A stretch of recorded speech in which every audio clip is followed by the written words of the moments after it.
Hi and welcome to our How to Become a Better Poker Player videos. If you're watching this, you're obviously an enthusiastic poker player who feels it's time to improve your game. I'm Danny Crouch, the founder of Poker Power, and we've set up these short videos to share some of our ideas on how to improve your poker skills. We feel the game of poker greatly resembles many aspects of everyday life, and it's your decision to make changes in your life, and we'll teach you that the power is in your hands. Do you know how to become a better poker player? Well, we started the website pokerpower.com.au to try and find the best way to become a better poker player. And after a lot of research and study, I can see it's not so much about the cards, it's about personal development, self-improvement and discipline. Basically, it's about your mindset. Can you make the decisions? Do you have the ability? Well, we can help you. So if the power is in your hands, my first question is, what separates professional players from you and me? It's got to be more than just experience. Just look at Nick Schulman. Back in 2005, he won the World Poker Tour at just 18 years of age. Imagine winning $2 million at 18. Can you tell me that was just luck? So what's the reason? Why do they seem to be better poker players? I kept asking myself, what seems to make them better than me? And do you know what I found? They're better poker players because they know how to be better poker players. They hold the power. They know how to make the decisions. I know it probably doesn't make sense and sounds a bit simplistic, but it's true. They've learnt ways to become better at what they do. So what's their secret and where does that leave us? Exactly where I've been for the last few years. I thought the only three ways to improve my poker game was either reading poker books, playing poker or watching it on TV. So I read poker books like Mike Caro's Book of Poker Tells and Doyle Brunson's Super Systems, even Pass the Sugar from Joe Hasham. And then I even tried personal development books like Think and Grow Rich and Rich Dad Poor Dad. There's thousands of them. Now obviously you're not going to read them all, but you should try and read a few. But I hear you ask, which ones? Good question. Just because one book may suit me doesn't necessarily mean it will suit you. And another great way of improving your poker is watching people on TV or even live.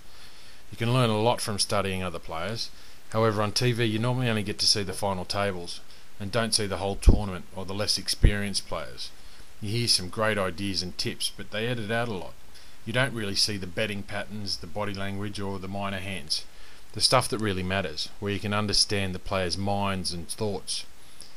Then of course you can always play in live tournaments or cash games, much as you want or can afford. However, if you're not improving enough and you keep making the same mistakes, this does get quite expensive. But then you say, oh yeah, but you can play in free tournaments. Yeah, you can, but do you imagine people play the same way when it's free? Do you play the same? Have you trained your mind to be able to play the same way whether it's for 50 cents or $50,000? So after doing a bit of research I found I could also buy online training tools. But how much do you know they're worth? Do you know which ones are good, which ones work, which are overpriced? I'm not saying don't buy them, I'm just saying where do you start? Then of course there's online poker. You get those great sign-up bonuses where they'll double your money, but you've got to have discipline and a good strategy, or before you know it you'll be depositing even more. You can even hire a professional mentor or coach. You know, having someone help inspire and motivate, even critique you, can be invaluable. You know, how much do students pay in university and college fees every year? Tens of thousands of dollars, even more. So it is worth spending money on your personal development. So I suppose a coach or mentor seems like a good idea. So we can be coached, read books, buy training tools, even play for free. But you know what I used to say to myself when I lost the tournament? Oh, it doesn't matter. You know, I had fun, I had a good time. I don't mind losing. Have you heard yourself saying that? How wrong is that? How does it make you feel when you've bottomed out your online poker account? Again. Have you heard yourself say, oh, but you have to spend money to have fun, or you have to spend money to enjoy yourself these days? That may be true, but does that mean you need to lose? What does it do for your confidence when you keep losing? Wouldn't you feel more confident if you won more often? Can you see you would have a lot more fun if you were winning? Can you imagine more confidence means more fun? What you should be thinking is, how the hell can I become a better poker player so I can have the self-esteem to achieve what I set out to achieve, to set goals and reach them, to have the power in my hands? And if I became a better poker player, wouldn't I actually be doing something I thoroughly enjoyed? Well, these are all the reasons why we came up with Poker Power.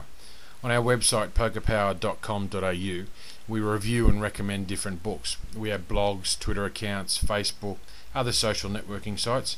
We also have educational newsletters and interviews. We have live mentoring and coaching, and our most important feature is our Poker Power training programs. They're coming up in 2010 and we'll go into more details in the upcoming videos. For now, you can see more info on the website, so check it out, or just wait for the next video to hear more. It's your choice, your decisions. I've also thrown in some free stuff you'll find below this video. I trust you enjoyed the first installment, and we'll see you on the next video.